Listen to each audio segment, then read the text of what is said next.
사랑하는 모든 우리 성도님들의 삶에 우리 주님의 위로와 평강이 늘 함께 하시길 주님의 이름으로 축원합니다. 여러분 우리가 영화나 드라마를 보면 이제 자주 마주하는 장면들이 있습니다. 주인공인데 가슴에 총을 맞았어요. 근데 시간을 보니 아직 영화가 끝날 시간이 안 됐어요. 그러면 두 가지 경우죠. 첫 번째는 어떻게 돼요? 보통 죽었던 장면에서부터 이제 거꾸로 시간을 거슬러 가서 시간이 이제 펼쳐지는 게 영화의 내용이고, 많은 경우에 총을 맞아서 쓰러졌어요. 하고 분명히 죽었어요. 가슴에서 뭐가 나와요? 성경책이 나와요.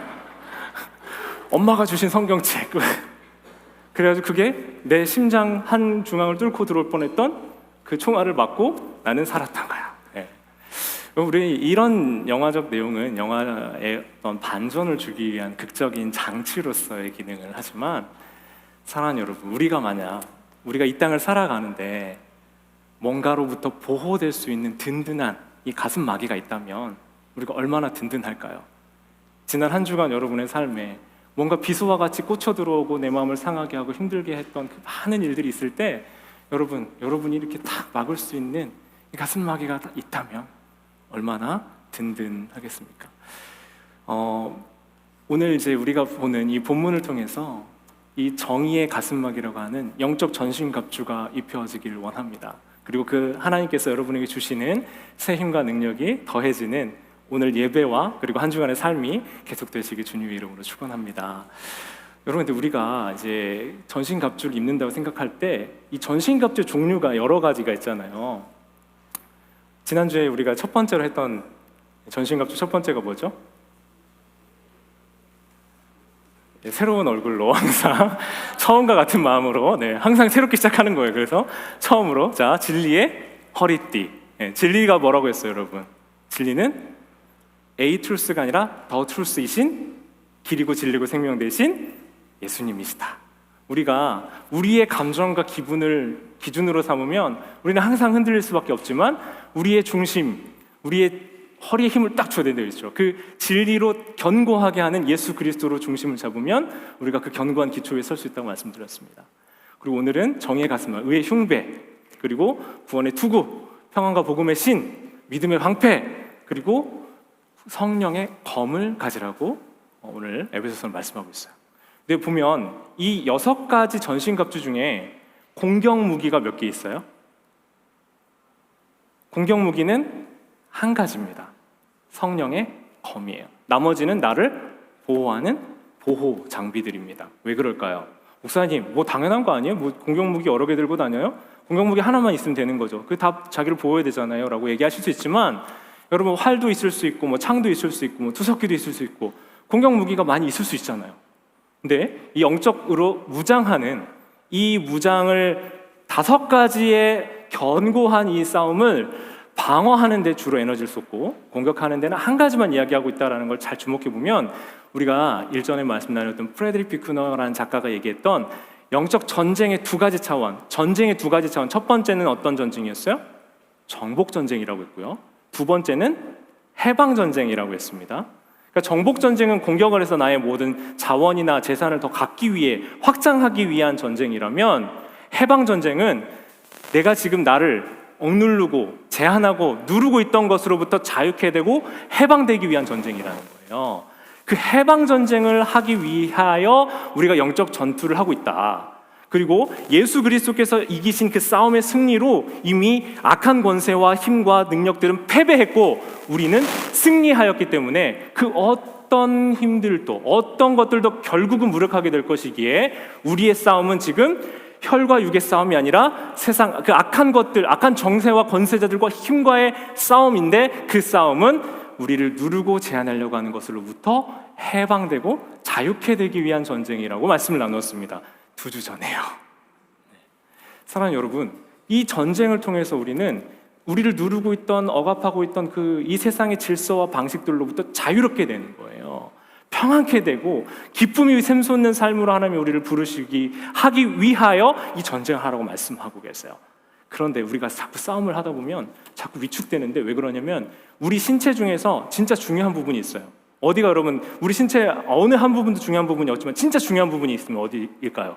이것만큼은 지켜야 된다. 아까 얘기했던 심장입니다. 아무리 다른 모든 것들이 건강해도요, 심장이 상하면 제 기능을 아무것도 할 수가 없습니다. 이 의의 정의의 가슴막이라는 오늘 영적 전투를 앞선 우리의 무장해야 될 것 중에서 이 가슴, 우리의 몸, 신체 장기기관의 중요한 부분들을 지키는 이 장구를 단단하게 채비하고 챙기고 여러분의 삶의 자리로 돌아가 승리할 수 있는 오늘 여러분 우리에게 주신 말씀의 은혜가 있으시길 원합니다. 이 영적 전투를 생각해 볼 때 여러분 우리가 그 싸움이라고 할 때 우리 이 싸움이 정말 지지부진하다, 괴롭다, 지친다라고 느껴질 때가 있는데요. 그 싸움을 이기는 여러 가지 전략 중에서 이 오늘 정의의 가슴막이, 의의 가슴막이를 표현하는 이 단어를 조금 내용들을 좀 살펴볼 거예요. 정의, 우리가 의라는 단어를 먼저 생각해 보겠습니다. 만약 여러분이 교회에 다니지 않으시는, 예수님 안 믿으시는 분들에게 가가지고 이렇게 혹시 질문하신다면 어떻게 해야 내가 하나님께 받아들여지고 하나님의 자녀가 될 수 있을까요? 라고 질문을 한다면 하나님을 모르고 신앙생활 하지 않는 분은 어떻게 대답하실까요? 자, 한번 쌍쌍발을 만들어 보겠습니다. 짝을 한번 지어보세요. 만약에 제가 이 질문이에요, 여러분 만약에 내가 하나님의 자녀가 되고 하나님께 받아들여지려면 어떻게 해야 될까요? 라고 생각하면, 질문을 한다면 여러분 뭐라고 여러분은 대답하시겠습니까? 잠깐 생각해 보시고 옆에 가장 가까이에 있는 한 사람을 찾아보세요.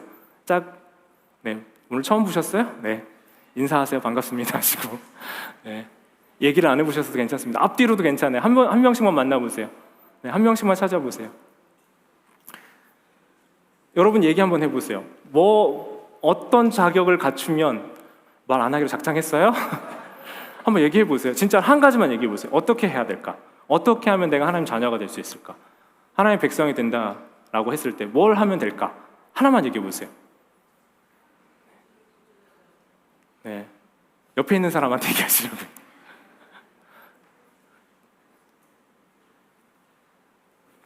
자, 여러 대답들이 나왔을 겁니다. 네, 여러 대답들이 나왔을 건데 아마 이런 유의 대답들이 많을 겁니다. 한번 자막 띄워주세요.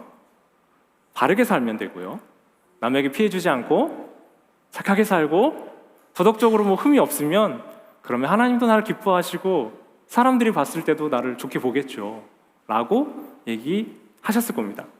근데 여러분 이건요, 사실 그리스도인으로 되는 자격 조건이 아니고 그리스도인으로서 하나님의 사랑 안에 살면 나타나게 되는 결과이고 열매입니다. 뭐가 다른 거예요?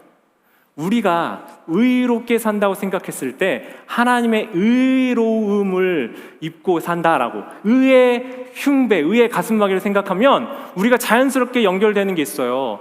교회를 다니든 안 다니든, 교회를 우리가 다니면서 신앙생활을 하시는 분들도 하나님께 받아들여지고 하나님이 기뻐하시는 사람 저런 거 아니에요 라고 하나님께 받아들여지는 조건에 대해서 저렇게 얘기하기가 쉽단 말이에요. 그런데 이건요, 결과이지 하나님께 받아들여지는 조건이 아니라는 거예요. 잘못하면 어떤 일이 일어나면 의롭게 사는 게 내 노력의 결과라고 생각하는 거예요. 내가 노력하고 내가 수고했던 결과로 얻어지는 의로움이라고 생각하는 겁니다. 여러분 신용점수 관리하고 계세요?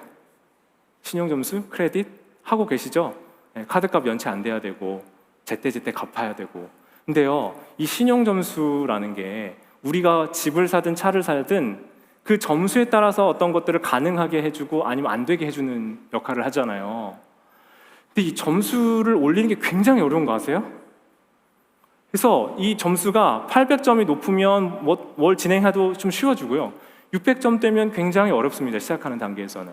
그리고 뭘 조금만 잘못해도 갑자기 훅 떨어져 버려요. 저도 한 10몇 점이 한 번 훅 떨어지는 본 적이 있어요. 근데 그거 다시 올리려면 꽤 오랜 시간이 걸립니다.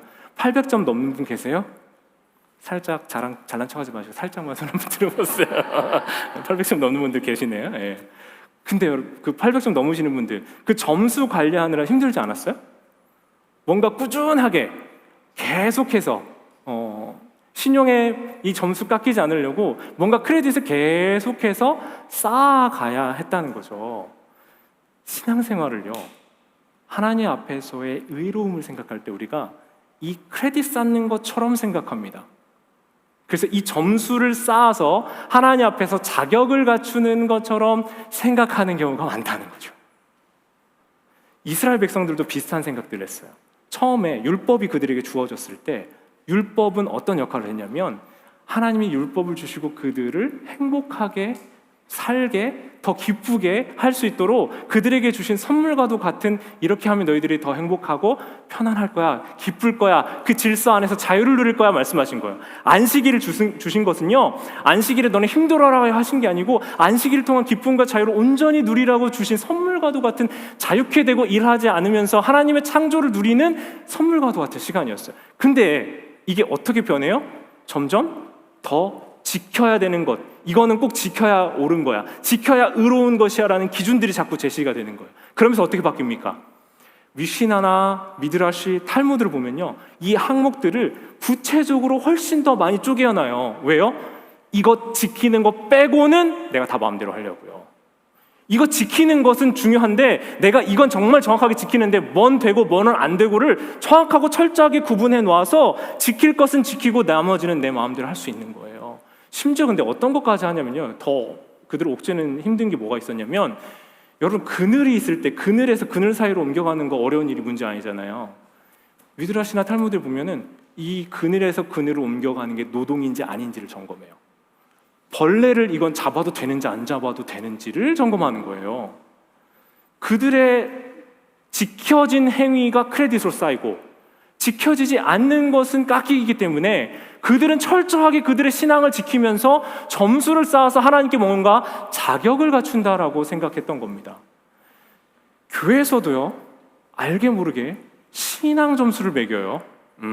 저 사람은 내가 보니까 참 괜찮아, 뭐 신앙생활 기도도 열심히 하고 예배도 잘 드리고 봉사도 열심히 하고 헌금도 열심히 한 사람 같아 라고 생각하면 그 사람에게 점수 크레딧을 많이 줍니다.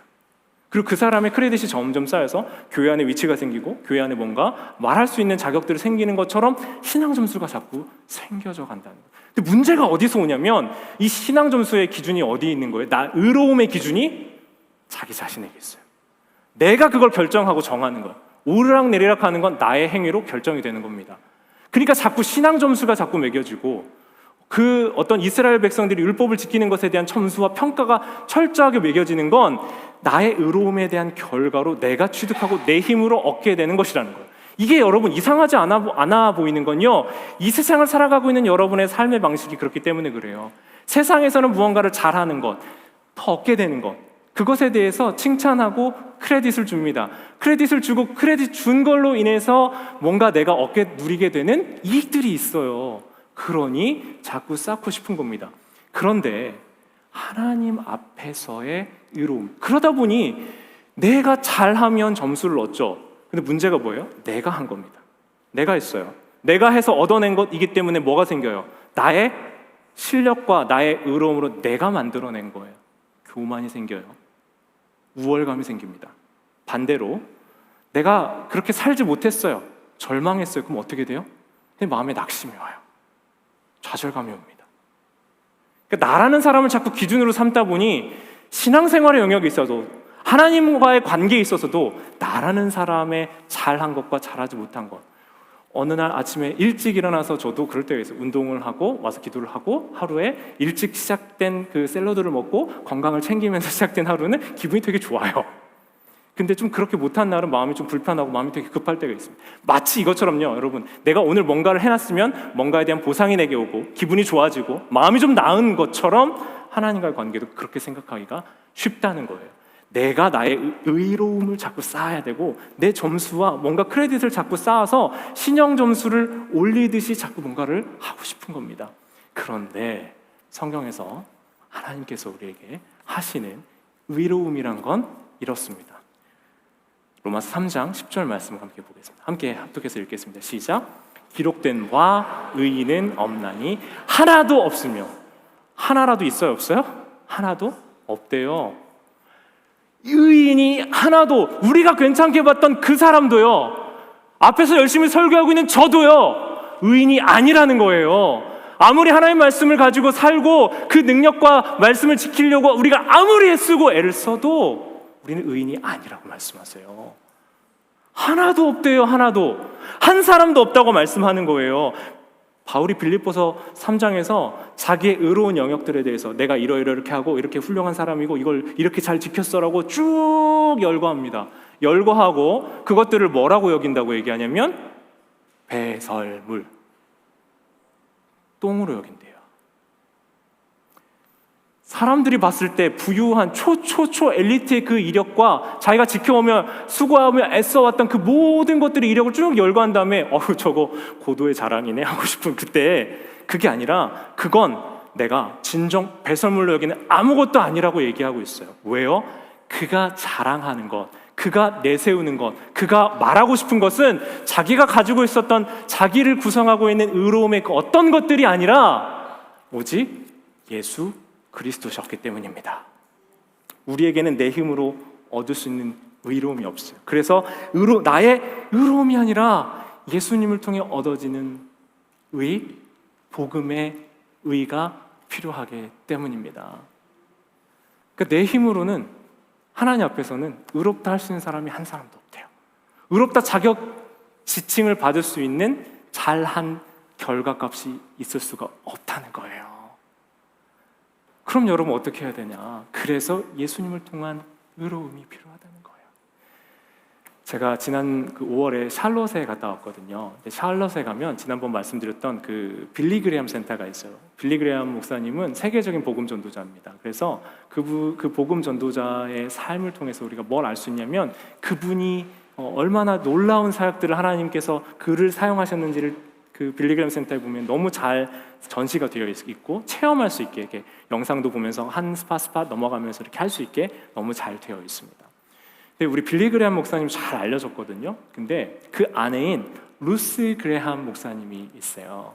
그분이 빌리 그레함 목사님 아내신데 그분은 그 안에서 그 많은 자녀들을 양육하고 남편을 내조하면서 사셨는데 그 센터를 이렇게 곳곳에 다니면서 보니까 아내인 루스 그레함 여사의 그 삶의 흔적들과 신앙의 고백들을 보니 정말 이분도 귀한 하나님의 사람이었다라는 걸 느낄 수가 있었습니다.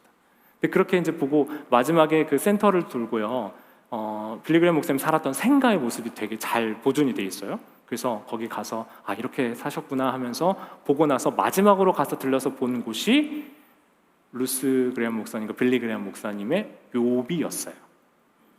이 묘비, 그 루스 그레함 목사님의 묘비명은 널리 알려져 있습니다. 제가 오늘의 만남에서 한번 말씀드린 적이 있어요. 묘비명에 End of Construction이라고 돼 있어요. 그리고 Thank you for your patience. 그러니까 내 그리스도 안에서 하나님 자녀로서의 내 삶이 계속해서 기경됐다는 거예요. 부서지고 세워지고 부서지고 세워지면서 계속 부족하지만 내가 자녀로서 하나님의 백성으로서 빚어져가는 삶을 살았다는 거예요. 그리고 드디어 언제 공사가 끝났어요?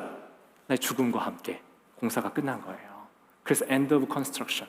Thank you for your patience. 나를 참아주고 기다려줘서 감사합니다. 믿음의 사람으로 알려주고 그렇게 귀한 하나님의 사람으로 알려주고 얼마나 선한 영향을 미쳤는데요. 그럼에도 불구하고 혹시 여러분 나를 기다려주고 참아줘서 감사합니다라는 고백과 함께 눈을 감은 루스 그레함 목사님의 그 묘비명이 되게 감동이 됐어요. 근데 여러분 한 가지 제가 갔을 때 이 묘비명의 영어 글귀는 저는 가서 보기도 전에 많이 알려줬거든요. 근데 사진 한번 보여주세요. 제가 찍은 사진인데요. 루스 빌 그레함이라고 돼 있고 이제 언제까지 사셨는지 출생과 사망 연도가 돼 있잖아요. 위에 뭐가 돼 있어요? 한자가 있습니다.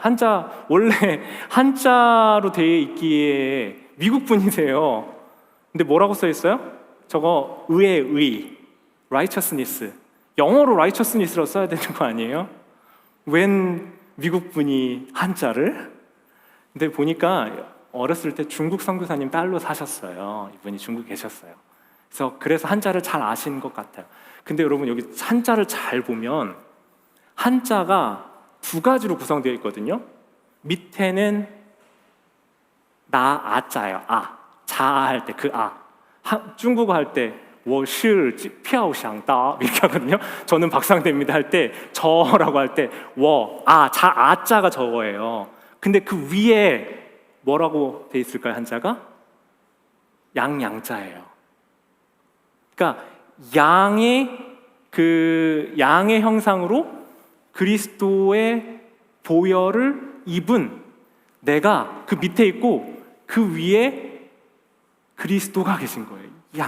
양이 상징하는 게 그리스도잖아요. 그리고 내 위에 그리스도의 보혈이 덮여 있다 하는 그 표현, 이 그림을 통해서 뭐가 나타난 거예요? 의자라는 글자가 표현이 된 거예요.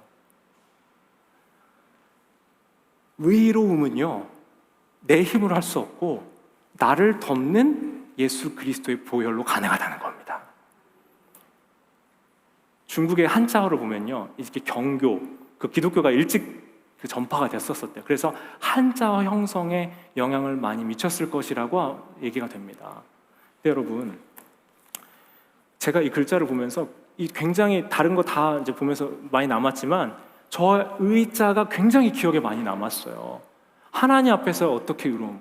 이 루스 그레함 여사님이 고백하고 있는 신앙 고백이 자기의 의로움이 아니라 예수 그리스도를 통한 의로움이 그에게 부어졌다라는 고백이 그 안에 있었다라는 겁니다. 이 세상에서의 신용 점수는요, 내가 얻어낸 것, 내가 이루고 내가 완성한 것으로 내가 해낸 것만 나의 것이라고 얘기합니다. 그러나 하나님께서는 이 시간 우리의 힘에 의한 결과가 아니라 예수 그리스도를 통해 우리에게 의롭다 칭해 주신 거죠. 로마서 3장 24절 보겠습니다. 함께 하시죠. 시작. 그러나 사람은 그리스도 예수 안에서 얻는 구원으로 말미암아 하나님의 은혜로 값없이 의롭다는 선고를 받습니다. 4장 25절이에요. 예수는 우리의 범죄 때문에 죽임을 당하셨고 우리를 의롭게 하시려고 살아나셨습니다. 우리가 3장 24절과 4장 25절의 말씀을 보면요, 예수 안에 얻는 구원, 예수 그리스도를 통해 얻는 구원으로 말미암아 하나님의 은혜로 값없이 어떻게 됐다고요? 의롭다는 선고를 받았대요. 내가 성취하고 내가 만들어낸 게 아니라 예수님이 우리에게 의롭다라고 칭해 주시는 선고를 누구 때문에? 예수 그리스도 때문에 받았다는 거예요. 여러분이 잘하고 여러분이 실력이 있어서가 아니라 예수 그리스도의 죽으심과 그분의 다시 사심으로 인하여 여러분에게 의롭다 하심이 선고가 되었다는 거예요. 그래서 4장 25절에서 뭐라고 말씀해요? 우리의 범죄 때문에, 우리의 악 때문에, 여러분이 지금 우리가 살아가면서 만들어내고 있는 악함과 우리의 연약함과 죄의 모든 것들을 때문에 먼저 죽임을 당하셨고 우리를 의롭다 하시기 위하여 그 무덤에서 다시 살아나신 분이 예수 그리스도시다라고 말씀하고 계신 거죠. 그러니까 우리가 이게 없이는요, 나의 힘으로 애를 쓰고 나의 힘으로 완성하고 나의 힘으로 이뤄내야 되니까 너무 인생이 힘든 거예요. 내 인생의 결과가 하나님 앞에서까지, 하나님이 보시는 것까지 뭔가 신용점수 크레딧을 쌓아서 완성해야 되는, 세상이 말하는 주는 것과 받는 것이, 내가 이룬 것과 성취한 것을 통해서 나를 증명해내는 것이 똑같은 삶으로 우리가 자꾸 우리를 인식하고 신앙생활도 혹시 그렇게 하고 있지 않으시냐는 말입니다. 이언 두기드가 그 책 전신갑주에서 이렇게 얘기했어요. 하나님은 예수님을 내어주셨다. 하나님은 죄 없는 분을 죄 있는 자처럼 대하신 것과 같이 죄 있는 자들을 죄 없는 자처럼 대하신다. 이걸 뭐라고 표현했냐면 위대한 교환, 거룩한 교환이라고 표현해놨어요. 그러니까 예수님은 죄가 없는데 그분이 우리의 죄를 다 뒤집어 쓰고 죄 있는 자처럼 하나님이 대하신 것처럼 죄 있는 우리는 예수님 때문에 죄 없는 의로운 사람처럼 대해 주신다라는 말씀이에요. 이것이 위대한 교환, 거룩한 교환이라고 표현되어 있는 거예요. 이 표현이 제 마음에 굉장히 와닿았습니다. 거룩한 교환이 나를 예수님과 바꿔서 나를 살리신 그 생명의 그 예수님의 사랑이 이루어진 거룩한 교환과 위대한 교환이 여러분에게, 우리 모두에게 허락된 선물인 줄 믿습니다. 사랑하는 여러분, 그래서 어려운 표현으로요, 칭의, 의롭다라고 칭해 주셨다라고 말씀해요. 의롭다 칭해 주셨다고요. 근데 우리를 의롭다고 칭해 주셨는데 우리가 자꾸 마음이 무너지고 우리가 힘들고 괴롭고 아프면서 우리가 하나님과 자꾸 멀어지려고 하는 이유가 있어요. 그것이 바로 우리가 영적 전쟁과 싸움을 해야 되는 사단 때문이라는 거예요. 영적인 참소하는 자, 하나님과 우리를 갈라놓는 자라고 표현하고 있는 이 디아블로스라고 표현되어 있는 이 사단이 하는 일이 바로 그런 일이라는 거예요. 헬라 원어로 보면요, 참소하는 자예요. 사탄의 또 다른 이름이 참소하는 자, 나누어 놓는 자, 분리하는 자. 그러니까 여러분, 오늘 내가 아침에 나오면서 꼭 교회 가기 전에 아내랑 남편이랑 꼭 기분이 상해. 진짜 교회, 진짜 내가 그때 남편을 보시면서 화를 내지 마시고 이 디아블로스, 이 나쁜 자식, 내 마음을 나누려고 하구나. 여러분 생각하시는 게, 그래서 내 남편, 내 아내, 죄송해요, 제 앞에 계셔서 곽 집사님, 석경 성도님, 남편과 아내, 석경 성도님 예를 들게 죄송해요, 곽준씨 이렇게 하시면 안 되고 디아블로스, 사단. 제가 아내한테도 얘기했습니다. 내가 잘못하면 나를 탓하지 말고 사단을 탓하라. 네? 찬양 들으세요? 화가 나면 석경숙 이러지 않고 찬양을 들으면서 주여 이렇게 나아가시는 곽재사님, 할렐루야. 네, 할렐루야. 혹시나 아내가 조금이라도 미운 마음이 들면, 네, 아내가 아니라 우리를 나누려고 하고 이간질하는 그 악한 권세들과 싸우시길 바라고. 근데 여러분, 그렇다고 해서 내가 뭐든 내 마음대로 살면서 그냥 아무거나 하면서, 제가 아내한테 그거 사단 때문에 그러는 거야, 나 미워하지 마, 이렇게 하면 안 되는 거예요, 여러분. 그러니까 여러분, 사단이 하는 일이 자꾸 참소하고 하나님과 우리를 멀게 하고 우리와 가까운 사람들과의 거리를 끊어놓으면서 자꾸 분리시키고 이간질시키고 우리의 마음을 혼란스럽게 하고 우리 마음의 심정이 계속 화살을 쏘아대기 시작하는 겁니다. 근데 여러분, 이 화살이 특히 정리를 해보니까 3가지 화살이 정도 돼요. 우리의 심장을 겨냥하고 있는 한 3가지 정도. 첫 번째는요, 정죄의 화살이에요.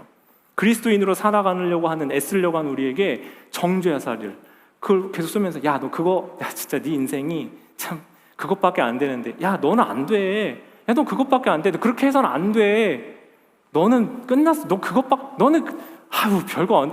이렇게 정죄의 화살을 계속 쏘아대는 겁니다. 2번째, 의심의 화살이에요. 우리에게 맞으면 계속 쏘아대요.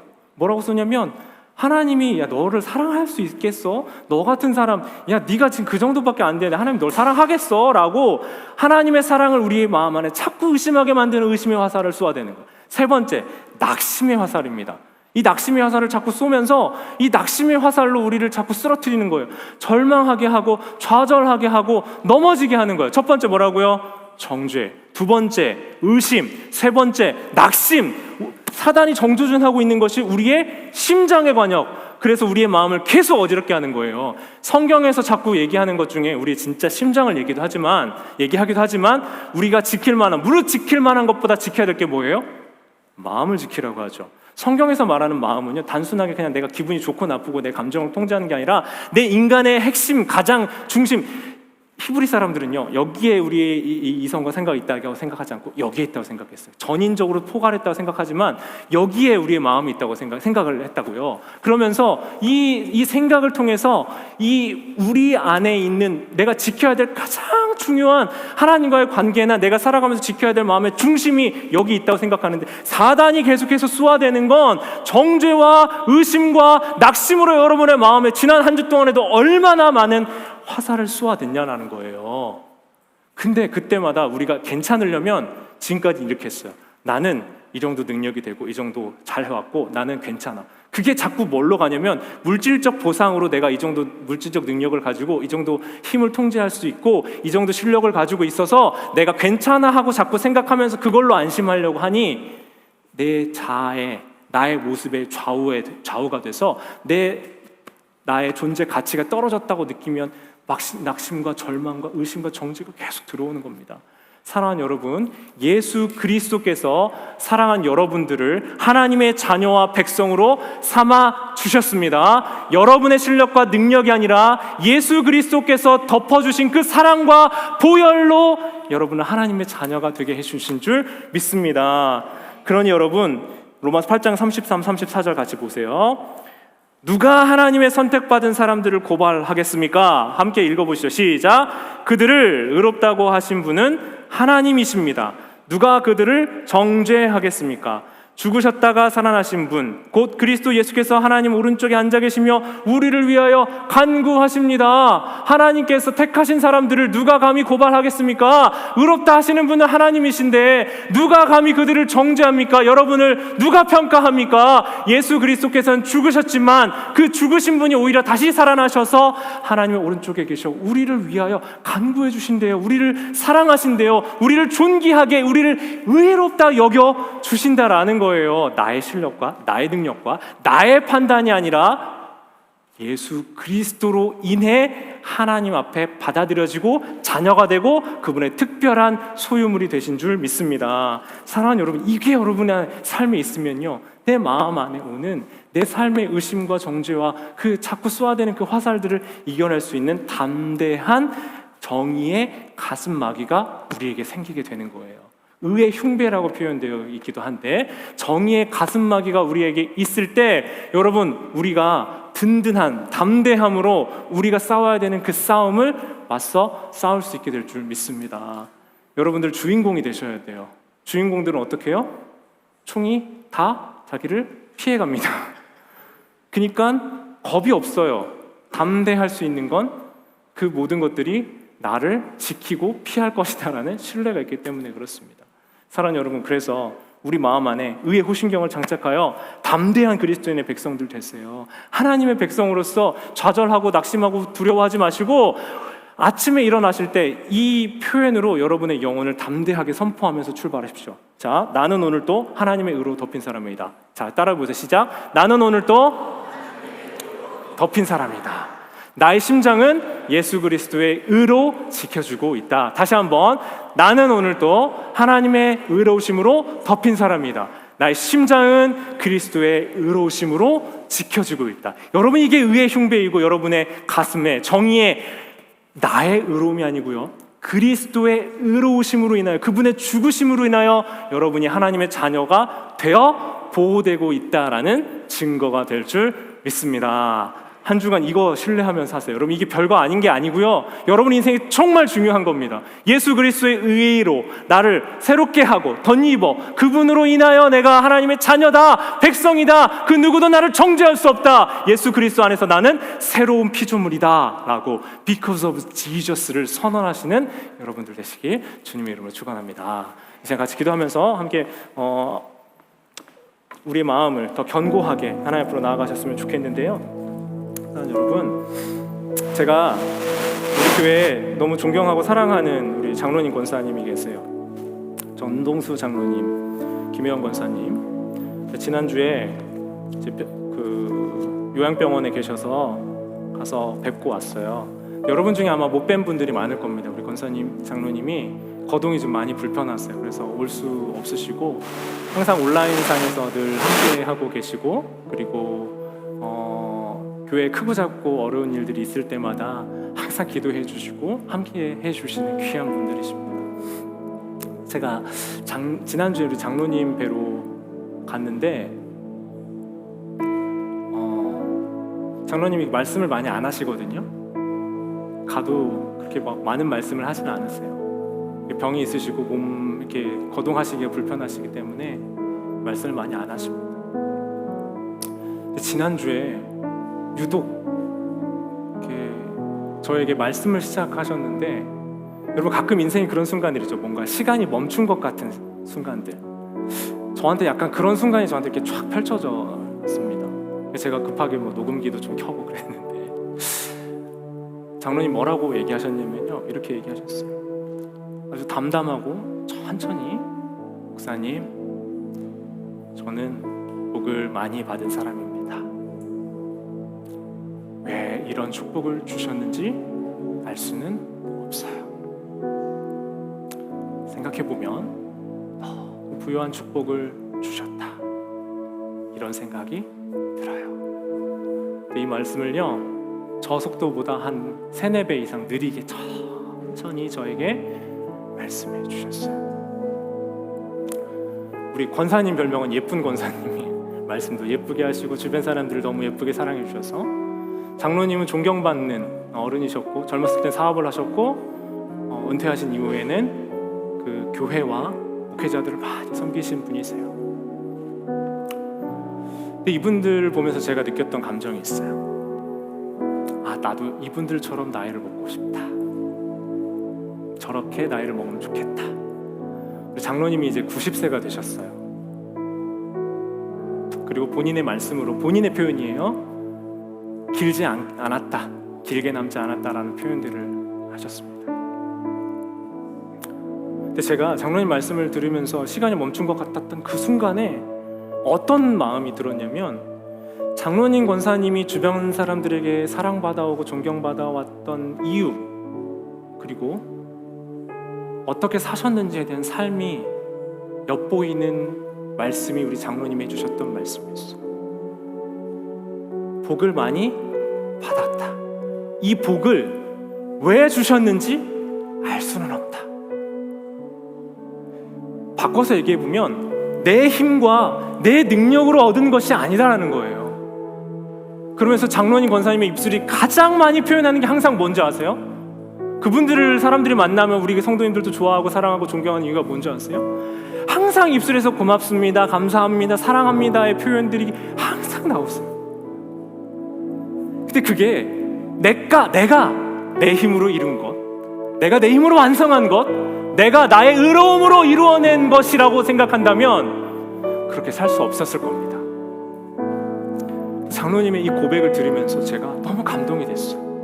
알 수 없다는 고백 속에서 하나님이 주셨던 이 복들과 많은 지난 90여 년의 인생들을 되돌아보았던 우리 장로님의 얘기를 들어보면 하나님이 내 인생의 주인이셨고 그분을 신뢰하고 사랑하였기에 그분이 내게 입혀주신 의로움을 따라 나의 한평생 인생이 참 감사했다라는 고백 아니겠습니까?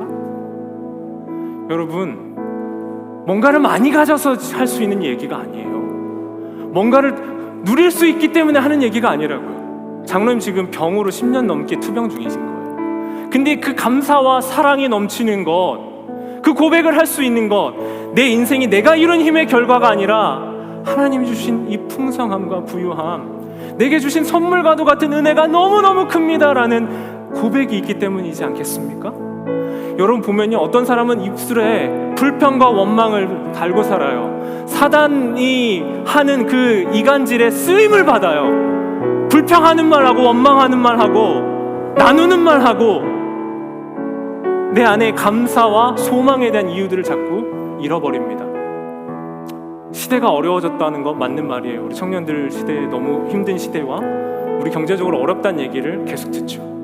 근데 여러분 잘 생각해 보시면요, 좋았다고 했던 적은 없어요, 항상. 그리고 우리 지금의 삶도 이전보다 계속 더 나아지고 소망 가운데 계속 나아갈 수 있어요. 주신 것들을, 허락해 주셨던 것들 감사하지 못하고 원망하고 불평하고 나의 의와 나를 자꾸 증명하려고 하다 보면 관계의 문제에서 자꾸 어려움이 생기는 거예요. 만남의 문제에서도 어려움이 자꾸 생겨요.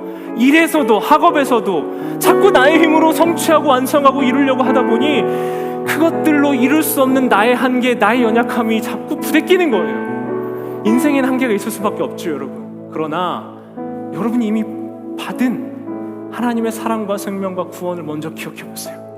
그리고 이 시간 기도하며 나아가실 때 여러분이 받은 그 은혜를 생각하며 하나님이 이미 여러분에게 허락해 주신 많은 복들을 샘해 보세요.